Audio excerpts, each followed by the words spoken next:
안녕하세요. 꼬꼬미 파파 강 목사입니다. 오늘은 5월 23일 맥체인 성경 읽기 해설을 하겠습니다. 오늘 말씀의 주제는 종말을 바라보는 성도입니다. 민수기 32장은 요단 동편 지파입니다. 르우벤 갓 자손은 모세에게 와서 많은 가축대를 이유로 요단 동쪽 땅을 요구합니다. 처음 모세는 다른 형제들을 위해 전쟁에 나가지 않는다는 이유로 요구를 거절합니다. 하지만 르우벤과 갓 지파 사람들은 다른 형제들을 위해 앞장서서 싸우겠다고 말합니다. 모세는 그들을 인정하게 되고 이렇게 해서 므낫세 반지파, 르우벤 지파, 갓 지파는 요단강 동편의 땅을 분배받게 됩니다. 본문은 땅이 아니라 사실 공동체의 중요성을 말합니다. 하나님의 약속을 함께 받는 자는 약속의 성취를 함께 이루어 가야 합니다. 그것이 바로 교회와 성도의 정체성입니다. 이사야 24장은 종말론적 환상입니다. 지금까지 하나님은 역사 속의 국가들이 어떻게 망하고 흥하였는지를 예언하셨습니다. 하지만 본문은 세상의 종말을 보여줍니다. 그날에는 땅이 공허하게 되고 즐거움과 기쁨이 사라지게 될 것입니다.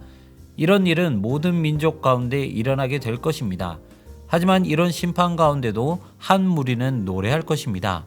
그것은 바로 하나님께 영광을 돌리는 자들의 노래입니다. 성도는 역사 안에서 종말을 바라볼 줄 알아야 합니다.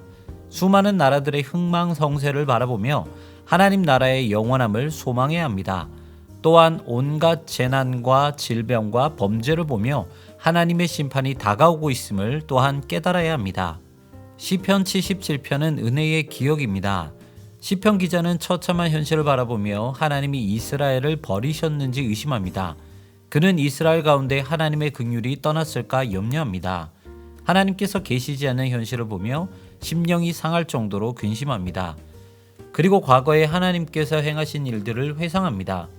특히 홍해 사건을 떠올리며 하나님께서 주의 백성을 양떼같이 인도하셨다고 말합니다.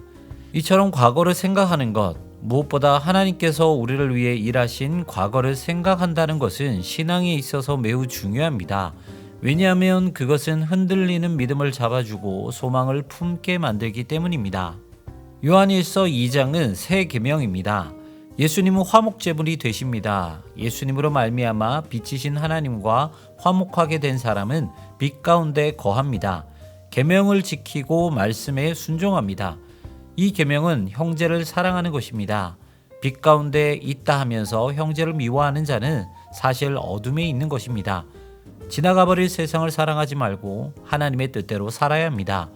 마지막 때를 살아가는 성도로 더욱 힘써 주 안에 거해야 합니다. 성도는 삶의 현실에서 은혜를 경험하기도 하고 실족하기도 합니다. 하지만 이런 불완전하고 죄 많은 세상에서도 믿음을 포기하지 않는 이유는 하나님이 약속한 종말에 완전한 소망이 기다리고 있기 때문입니다. 그래서 성도는 종말과 소망을 바라보며 나아가는 존재입니다. 은혜의 기억을 통해 미래의 소망을 붙잡는 여러분 되시기를 소망합니다. 오늘도 승리하시고요. 지금까지 꼬꼬미 파파 강 목사였습니다. 내일 다시 만나요.